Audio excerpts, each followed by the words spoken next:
Welcome, film fans. I thought I'd jump on and do a review of a film that I saw merely last night. Went to the cinema to see it, which is Ken Loach's latest and supposedly his last film that he'll ever make for us.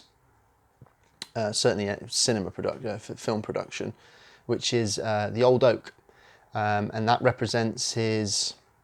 I think it's like his 15th collaboration with screenwriter Paul Laverty, who's collaborated with ever since, I think on every film ever since Carlos Song back in 1997. And what we have here is your stock. I want to see a typical Ken Loach film. And that's not me minimising the effort, by the way. What I mean by that is, when you say to someone Ken Loach, if they know who Ken Loach is, because he's so totemic and vital a figure within British, I mean, he's a kind of British institution to himself, I think, when you talk about film. If you talk about in particular social realist films or political films in Britain, Ken Loach is your kind of, certainly your starting point and your primer to that. He's that vital of a figure. You've got to think he's been making films and television content now for well over, almost about 60 years, since the early 60s. His first feature film, of course, was Poor Cow back in 1967. And probably still to this day, his most celebrated and iconic is Kes, the film Kes from 1969. And of course, he's one of the few directors to win 2 Palme d'Or at Cannes. One for Wind That Shakes the Barley back in 2006, and of course, I, Daniel Blake, 10 years later in 2016, which is hard to think in of itself that was 7 years ago. Which of course was a kind of a critical look at the current Tory government and the kind of the poverty and inequality in society, the use of food banks and so on and so forth. We've still got the same government, to those who don't know, but I'm sure plenty of you know that. We've still got the same, ostensibly, the same Conservative government, right?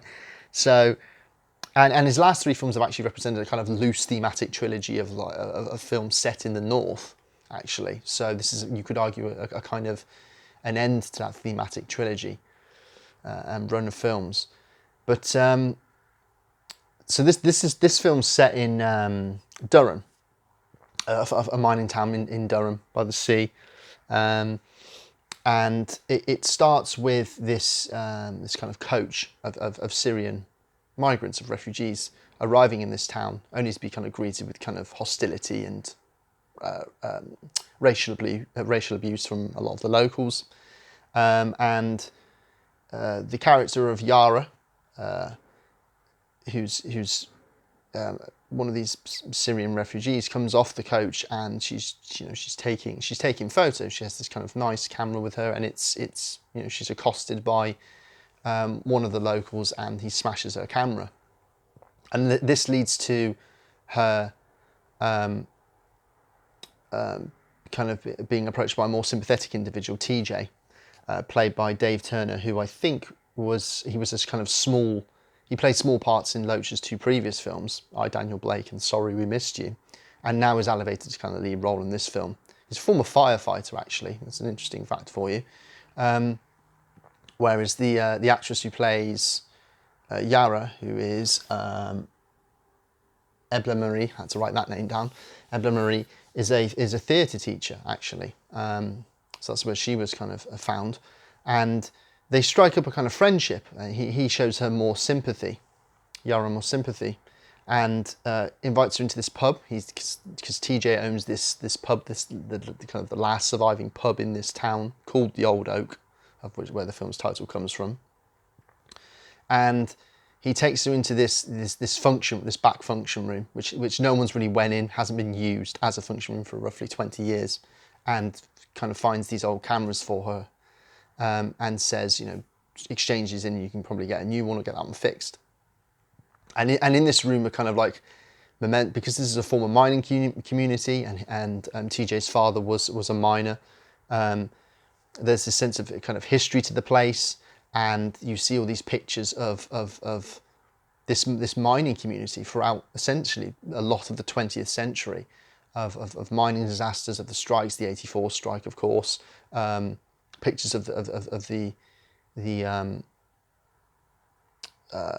kind of the food, oh, the terms escaped me now. Essentially, where people would gather to eat food during the strike because obviously they wanted to starve the workers back to work, essentially to help end the strike.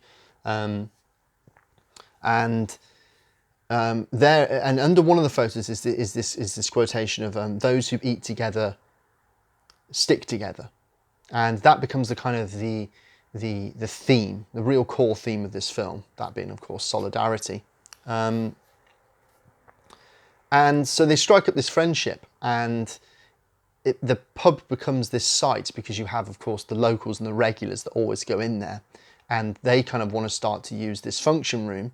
And this function room has been closed because it is actually kind of, it's unsafe. The electrics are dodgy, the plumbing's dodgy. It hasn't got insurance. Because he can't afford to pay for the insurance on this back room, so he stopped paying the insurance. TJ did because he struggles to get by. There's only a few locals that really kind of inhabit this pub on a daily basis, and they want to use this function room because they want to kind of get together and they want to do something about the Syrian migrants that have arrived here, and that's essentially the kind of the launching point for the plot of the rest and the conflicts of the rest of the film. And I think it's quite a remarkably moving film, actually. I was moved at several points during the film, particularly one where, I think the ending is, and I won't discuss what the ending is for obviously spoiler reasons, but that's probably the one that'll probably get to people the most, emotionally speaking. But there is a scene earlier on in which there's a group of people, both the Syrian migrants and the old standing community folk that are there, and they're watching this slideshow, and this live music's being performed by one of the Syrian residents there on this kind of acoustic guitar, or a variant of acoustic guitar. I don't know exactly what the instrument is. And this slideshow of photographs that have been taken by Yara are showing of these black and white photos of different residents. And it really is a kind of powerful scene. And as typical of Loach, I think he finds those most humane moments. It's in the small moments, right? Where people, just in the everydayness of life, that people find, we create the strongest of bonds, and where I think the politics of everyday life can really solidify and change your beliefs, and that can be really, really empowering. Specifically seeing that on a big screen. And this is the thing with Ken Loach, right? This is the thing. This is a guy now Ken Loach is 87 years old now. And like I say, this is, he's kind of said, formally speaking, this is his last film. And he's been, like I say, a tireless presence, kind of documenting the changing landscape, really, of Britain in the last 50 years or so. And I think with The Old Oak, what you have, because the pub, there's very few, the thing with this film, with Loach being the age he is, there's a lot of themes of kind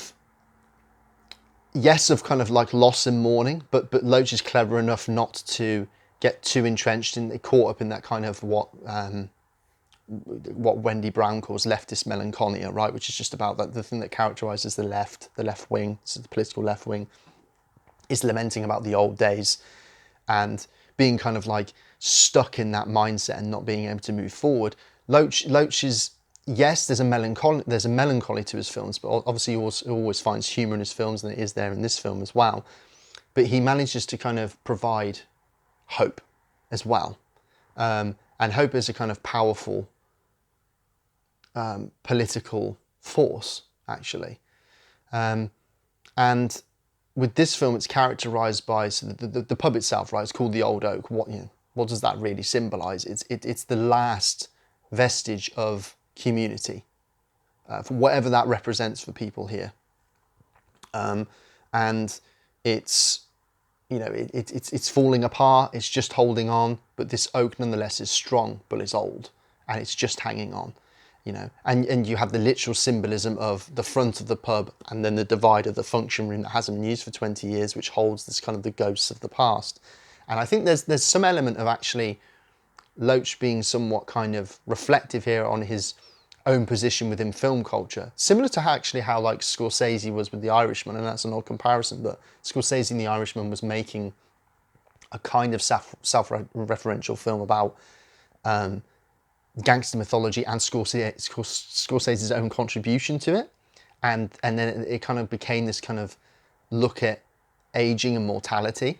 And in a sense, I feel echoes of that a little bit in, or Loach's own take on that with The Old Oak, of the past, the remnants of the past, and how it's affecting the present, but also how do we move forward. And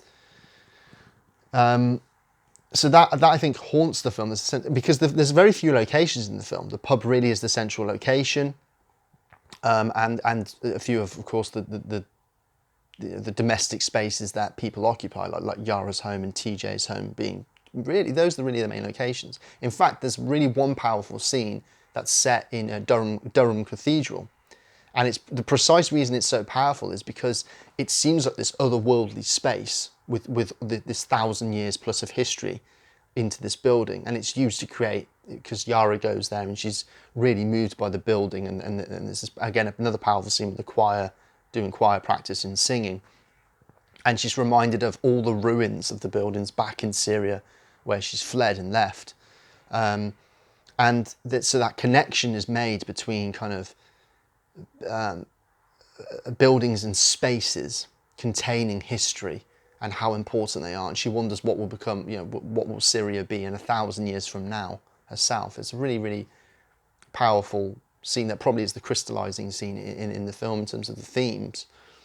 But like I said, there's very few locations really in the film.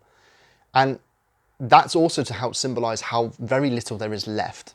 Because I think the most powerful aspect about this film is its kind of commentary on, because the theme of kind of mental health and suicidal ideation is somewhat present in the film. And it's the film is about, or references, or at least picks up upon this idea of what is the result, what happens to people when you take away social institutions, social spaces and places, and they become, the privatization of social space and place occurs. What happens is increased fragmentation, increased social atomization, and increased tensions, of course, and that leads to an objective impact on mental health. I think you fall into two camps in your views on this. It's either, well, no, we're part of a namby-pamby generation that needs to kind of grow up, grow a pair and move on, and all this kind of stuff. Or it's, no, they're actual. It turns out if you take away all those social support structures from people, it turns out people get actually very unwell, physically and mentally speaking, when you erode social welfare, when you erode social public institutions, and sell them off, and so the lack of spaces and places in the film is symbolic of this very thing, of this social atomization that's occurred, where very few people are able to, that removes community.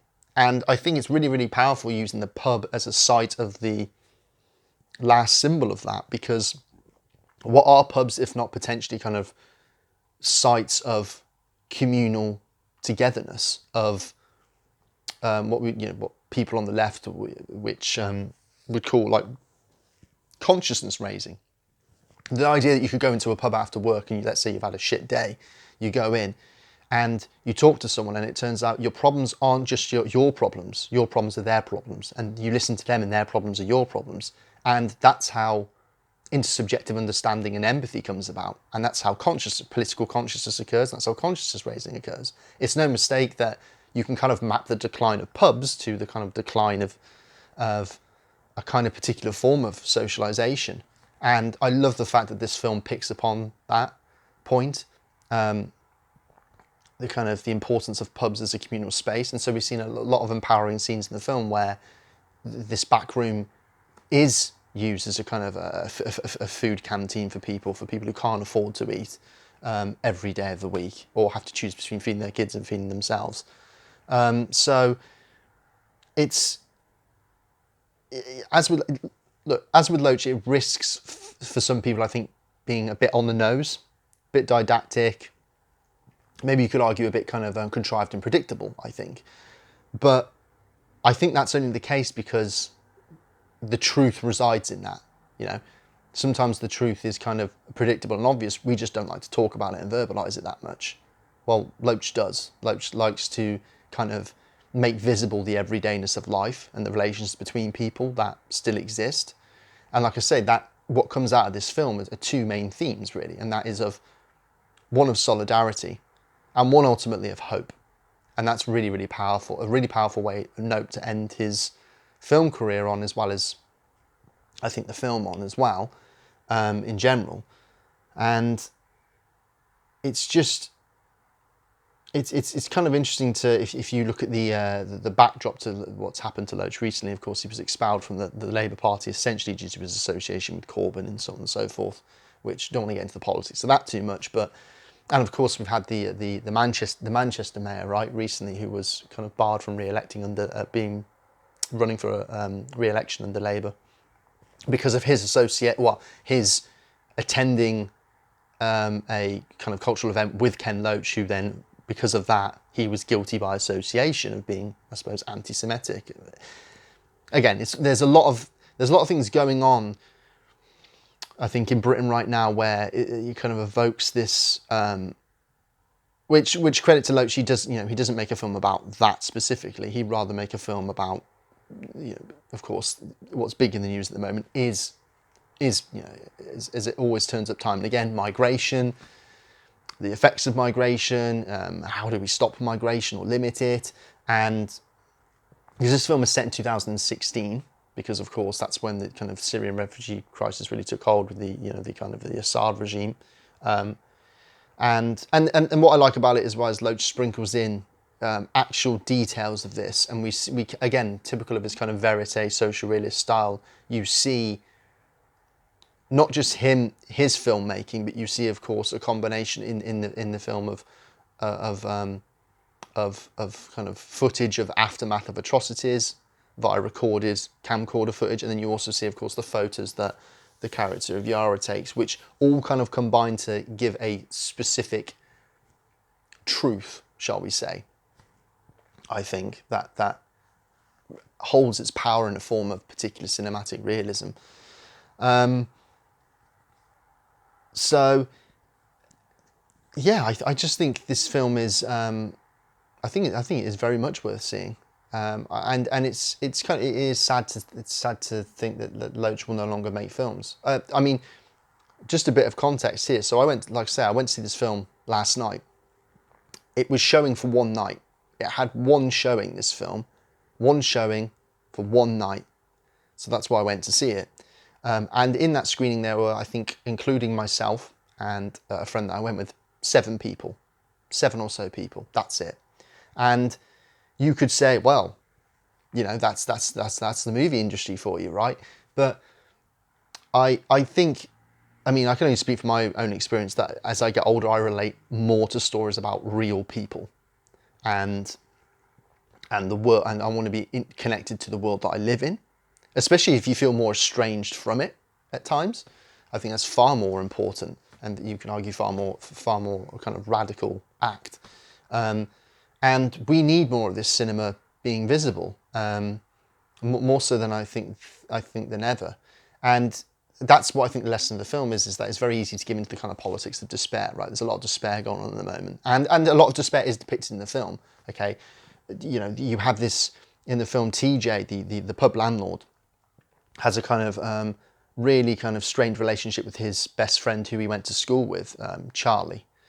And Charlie is someone who you first see early on in the film, where he kind of approaches this estate agent who's taking down the signs, and he says, I didn't see anyone viewing these properties. Who bought them? They said, oh, someone from Cyprus or something. I can't remember where they said. So it's essentially someone's hoovered all these properties that bought them, never even looked at them. And he said, well, how much did they buy the properties for? And he said, 5,000 a piece. He said, well, that knackers my property up then, because I bought this. I think he bought it off the... well, he said he bought this property way back when for 45,000. So it damages the valuation of his property. So Loach isn't afraid to actually depict the reasons as to why particularly members of the white working class have these feelings of envy and resentment to migrants that come to our shores, as it were. But what Loach does is he makes real these tensions, only to then see ways for them to be overcome in a hopeful and positive way. And he isn't afraid to shy away from yes, there are people that have these beliefs and this is why they have these beliefs, but actually they're again, the theme of solidarity here is that actually we're kind of one and the same, and that the things that you have in common, you have far more in common with than, a Syrian migrant and a kind of white working class former miner in this kind of deprived mining town that has very little left in terms of places of like I say, social community. You actually have more in common with each other than your political leaders. Again, very empowering thing to say. It's almost a kind of like revolutionary thing to say, really, in these days. But nonetheless, to some people it might appear very, very obvious. But credit to Loach for, again, espousing these things, I think.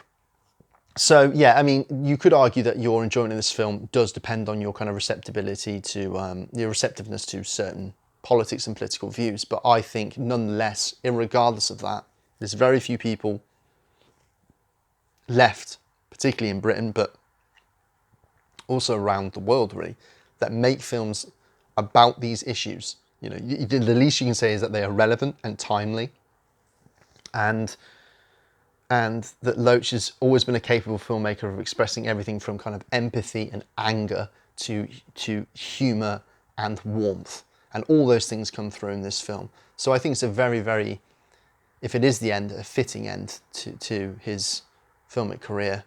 And I recommend, if you can, because I don't know if it's the same, it probably has longer runnings elsewhere, particularly in like London, I would imagine, and maybe more art house cinemas. If you can go and see the film, I highly recommend it, because, like I say, in the kind of, you would call it maybe this the age of despair that we might be in at the moment. It's a timely reminder of in the small acts, they matter a lot, and there's in fact there's a really, really important scene, probably actually right midway through the film, which reminds you of kind of how chance encounters sometimes are life-saving or life-affirming ones. I know that sounds kind of corny and cliche, but I think it's nonetheless it's somewhat understated in the film. I think it's done really, really well. So yeah, that's my review of Loach's latest. If you have seen it, let me know what you think. And like I said, it's going to be probably on for a very limited time, especially compared to your kind of, obviously, it's not going to be on as long as your Barbie and your Oppenheimers. So see it, catch it if you can. And yeah, I hope you enjoyed the video. If you did, feel free to comment, like I say, like and subscribe. I'll try and review more, do these kind of more reviews of movies that as they come out, as and when I can get to see films in the cinema. Of course, it's quite hard. And yeah, let me know your thoughts. And as always, take care, and I'll see you on the next one.